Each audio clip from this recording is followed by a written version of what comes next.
Salam Pak Bambang, saya mau izin bertanya, benarkah Alkitab itu sudah direvisi? Mohon pencerahannya.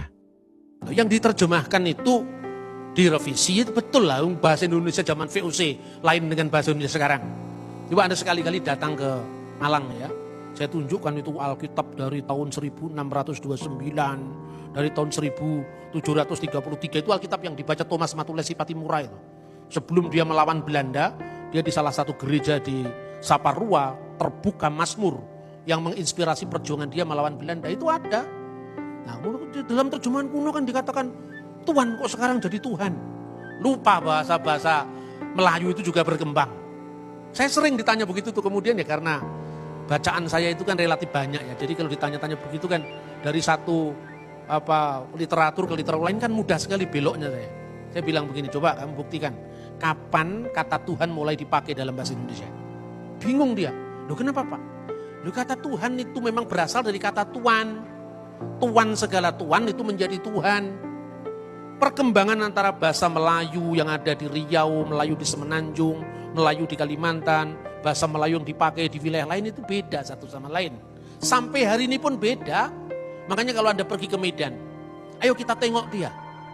Kalau Anda ngomong tengok di sini menengok orang sakit. Tapi kalau Anda mengatakan mari kita lihat dia, hanya melihat sekilas, tidak menjenguk. Itu antara Medan dengan Jakarta aja beda. Makanya lembaga Alkitab itu harus menyatukan terjemahan yang bisa dipakai oleh seluruh pengguna bahasa Indonesia. Dulu diterjemahkan putra untuk kata Yesus sebagai putra Allah, ya. Bar di Allah atau Ben Elohim diterjemahkan putra Allah. Bagi orang Jawa rasanya pas ya. Masa kalau anak isopo, anak pitik, anak macan itu kan. Tapi kalau nggak ada kan putranya macan bahasa Jawa. Putranipun singo menika mboten ada. Anake singo kan itu kan. Putranipun kucing kan nggak ada kan. Yang ada anaknya kucing, anaknya singo kan itu kan. Tapi kalau putranya Den Bei kan menikah putranipun Den Bei kan itu kan. Jadi kata putra lebih respect, lebih hormat.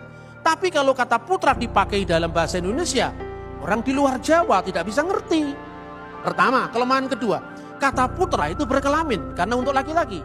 Bagaimana ketika anak-anak Allah nggak bisa diterjemahkan? Masa putra-putri Allah?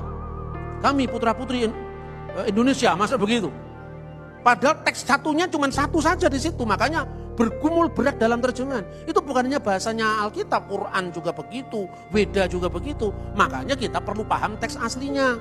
Nah, kata tuan itu dulu artinya memang tuan.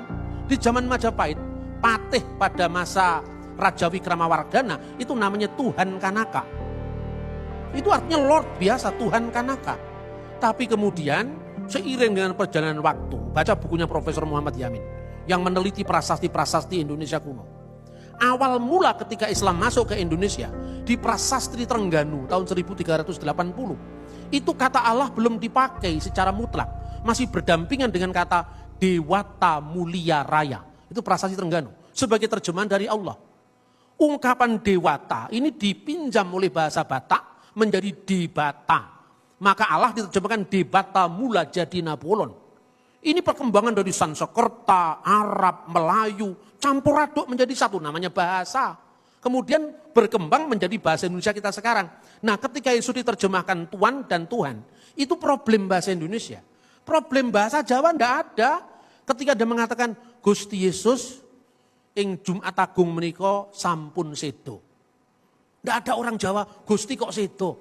Nah, tinggal Gustinya tuh. Kalau Gusti Patih sedo, sing sedo manusianya, Gustinya enggak bisa sedo. Karena Gusti itu kan gelar.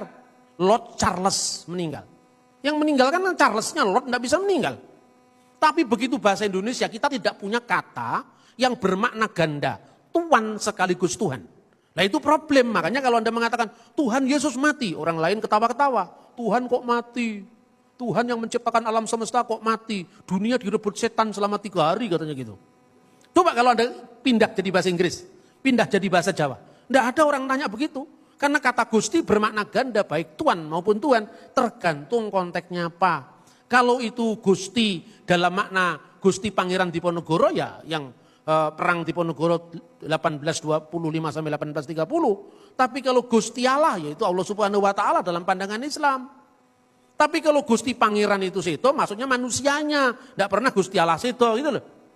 Tapi kalau dalam bahasa Indonesia karena keterbatasan penggunaan kata Tuhan dan Tuhan, maka jadi masalah. Jadi saya tegaskan, ketika Yesus disebut Allah, sama sekali tidak bicara tentang kemanusiaannya, tapi bicara tentang firman Allah yang adalah Allah.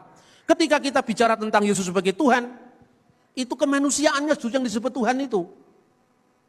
Jadi Tuhan di sini agak beda dengan pandangan dengan bahasa Indonesia umat Islam. Tiada Tuhan selain Allah, beda.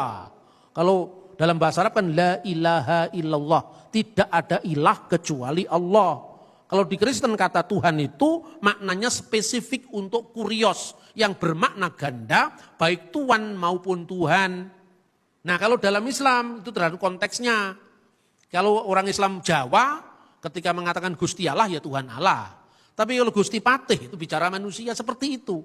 Paham saudara-saudara ya? Jadi artinya kita tidak bisa memaksakan paradigma Islam untuk melihat Kristen dan sebaliknya.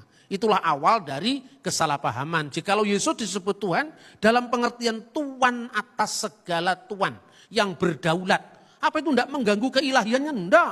Karena keilahiannya sudah ditegaskan, Yesus itu adalah firman Allah dan firman Allah itu adalah Allah. Tapi ketika menjadi manusia, perhatikan, Allah telah menjadikan dengan pasti Yesus yang kamu salibkan. Yesus yang kamu salibkan, berarti kan kemanusiaannya toh, yang bisa mati toh, sebagai Tuhan dan Kristus. Setelah kebangkitannya, dia disebut Tuhan atas segala Tuhan. Karena kuasa baik di surga maupun di bumi telah dilimpahkan kepadaku. Tapi ketika perempuan Samaria belum mengenal identitas Yesus, pasti dia mengatakan, nenek moyang kami menyembah Tuhan di sini. Tapi nenek moyang kurios, Tuhan, bukan Tuhan di sini. Makanya dalam lembaga Alkitab, ya Alkitab Bahasa Indonesia TP, terjemahan baru edisi 2, 1998, dari nyatalah padaku bahwa Tuhan adalah seorang nabi, sekarang sudah disempurnakan terjemahannya, nyatalah padaku bahwa Tuhanlah seorang nabi. Ini tidak mengganggu ketuhanan Yesus, karena apa? Ketika perempuan Samaria mengenal Yesus di perigi Yakub, dia belum bangkit sang Mesias. Dia belum tahu bahwa Yesus itu bukan sekedar Tuhan, tapi Tuhan atas segala Tuhan, yaitu Tuhan. Maka ungkapan yang disampaikan Thomas ketika mengatakan, Kurios mou ke hoteos mou, my Lord and my God. Lord di sini maknanya jelas, Lord of Lords, Tuhan atas segala Tuhan. Dan itulah yang disebut Tuhan. Memang tidak mudah. Tetapi ketika kita terus menggali kebenaran firman Tuhan, semuanya akan tuntas. Sebab siapa yang mencari pasti akan diberi. Siapa yang meminta pasti akan mendapat. Siapa yang mengetuk pintu pasti pintu dibukakan. Maka kita harus setia kepada kebenaran firman Tuhan. Tuhan memberkati kita dan firman-Nya terus melengkapi kita untuk iman percaya kita dalam mengiring Yesus Kristus Juru Selamat kita. Amin. Oke Pak Bambang, penjelasan Anda sangat mencerahkan dan menguatkan iman kami. Terima kasih, Tuhan Yesus memberkati.